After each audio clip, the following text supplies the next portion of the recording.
Today we're going to talk about professional career choices and some life design.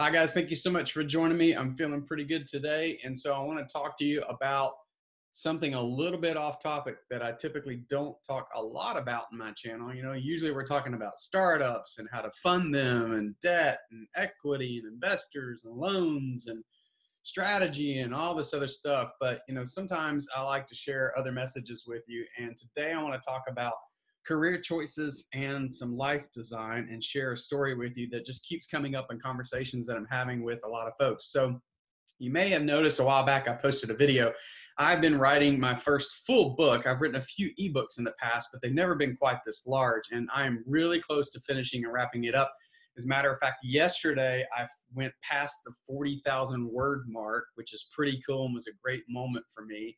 I've been nipping away at that 700 words at a time, past the 40,000 word mark on my book that's coming up called The Ladder or the Grind. And the topic really is the idea of, are people better suited as an employee, so climbing the corporate ladder, or are they better suited to be an entrepreneur or going through the entrepreneur's grind? And that's why I titled it The Ladder or the Grind, or at least that's the working title.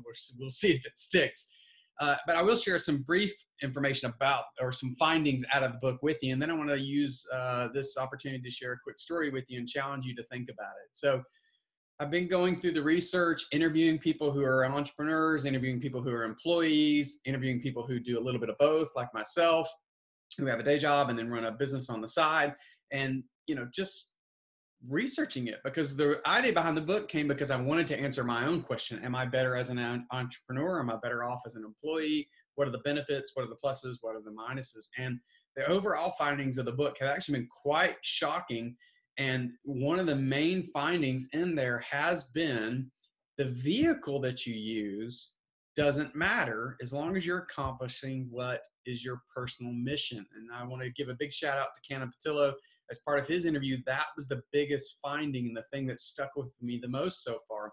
And to break that down even further, what Cannon was really saying is, Cannon has been going through a period where he's actually having to shut down a business that he ran and came up with. It was doing really, really well, but it ran into some difficulties and he had to close it down. And, that business was helping him fulfill what he considered to be his personal mission. And then somewhere along the way through that process, right about the time I interviewed him, actually, Cannon came out and said, well, you know what? He hates that happened and he's going to try and find another day job right now. But as long as that day job still helps him fulfill that personal mission, he didn't feel like the vehicle, entrepreneurship or employment, really mattered, as long as he was checking the box on his personal mission that he wanted to accomplish, the value that he wanted to bring to the world, the value that he wanted to bring to his family. And that was a really important finding for me, was to understand that, that vehicle is not such a big deal, whether you work for yourself or work for someone else. Yes, there's factors that I actually go into in the book and talk about money and security and flexibility and all these things. Those matter when you're deciding your career choices. They matter a lot.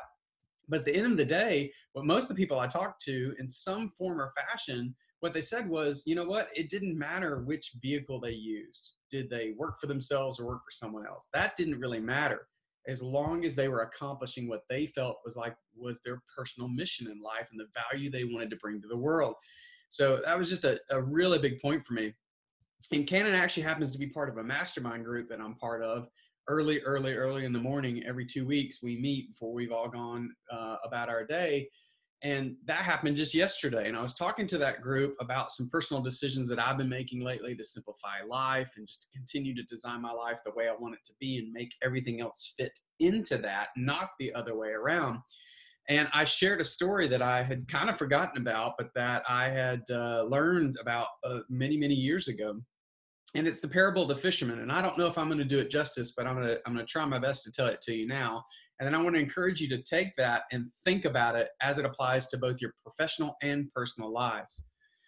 So the parable of the fisherman. I just got done telling this, so hopefully I can do it right. the There's a successful hedge fund manager, makes billions of dollars per year, and he's burnt out. And he decides he's going to go to vacation. And he goes on vacation down to the beach. And he's on the beach one day, early in the morning, for a walk. And he looks out, and all the fishermen are going out to try and get their daily catch in. And by the time he finishes his walk, one of the fishermen's boats has actually come back in. And he goes over to see how the fisherman did, and he's caught quite a bit of fish in a short period of time. And he thinks to himself, well, wow, if he's caught that many fish in that short period of time, how many more fish could he catch if he just stayed out longer like the rest of the boats? So he goes up to him and he says, hey, I noticed that you've already come back in with, a really good catch, but you could have stayed out much longer. Why is that? And the fisherman says, well, I like to enjoy my time. I've got enough here to feed myself and my family for a couple of days and sell a few to make a little bit of money. And I like to come back in and I'll hang out with my friends and we'll play guitar and we'll sip beer. And then I'll go hang out with my kids and my family and just enjoy life. And the hedge fund manager says, well, hold on a second. I'm a really successful business person. Why don't we partner together? We'll use your secrets for fishing and my business expertise, and we'll go out and we'll really grow a business. And the fisherman says, well, what will happen? He says, well, you go out and catch some and grow the business and you'll be able to really be successful. Why don't you, we'll use that money and we'll buy a few extra boats and we'll hire some more people. And the fisherman says, well, then what'll happen? He says, well, we'll keep growing and growing and growing. And after a while, we'll have this really, really big company. And the fisherman says, well, then what'll happen? He says, well, then you can go out and you can do an IPO and you can list our stock on the stock exchange. You can have billions of dollars. And the fisherman says, well, then what'll happen? And the hedge fund manager says, well, then you can sit around on the beach and play guitar and drink beer with your friends and see your kids.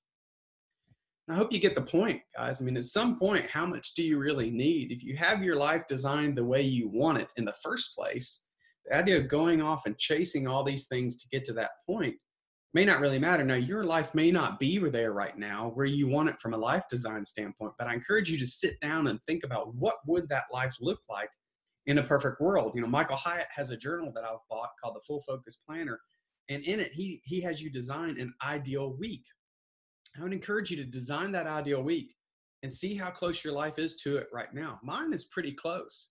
So think about the idea of going out and trying to grow this big company just to get to where I feel like I am right now doesn't make any sense.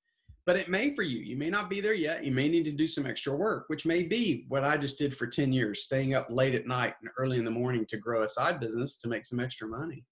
So I want you to think about that a little bit. I know it's getting a little philosophical today, and I hope you bear with me, but it's an important lesson. I think you should think about that parable, design your life, think about, maybe take a look at Michael Hyatt's Full Focus Planner and the ideal week that he has you design, and think about what that means for you and your business. And, if you're not there now, what steps will it take and what are you willing to do to get to that point? If you're really close to your ideal week already, does it make sense for you to be hustling 24/7? I'm not so sure. All right. Thanks a lot for putting up with me. Have a good day. Hey, one more quick thing before I let you go today. If the information in today's video was helpful to you, then you may want to head to the webpage listed below to check out some of the resources that I've created for people just like you. Thanks a lot. Have a great day.